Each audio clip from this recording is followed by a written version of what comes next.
ကဲကျွန်တော်တို့ရောက်နေတဲ့နေရာ ကျွန်တော်နေရာတော့ ဝပနန်းဖြစ်ပါတယ်ခင်ဝပနန်းအလှပတို့ပြသွားမှာပါအားလုံးမင်္ဂလာပါတော့နာမည်ရိုက်ကြီးဖြစ်ပါတယ်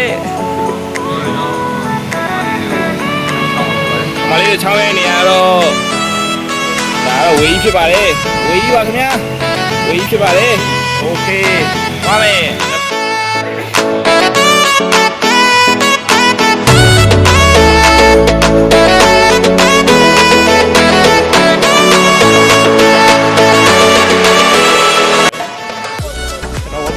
ရောက်နေပါတယ်က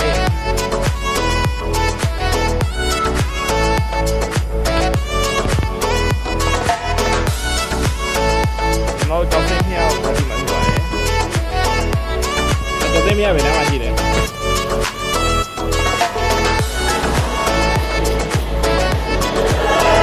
မြောက်ရောက်ပါပြီခင်ဗျာတော့ကြောက်သိမ်းမြောက်ဖြစ်ပါတယ်ဝပါနာကြောက်သိမ်းမြောက်ပါโอเคဘောက်လိုက်ကြမယ်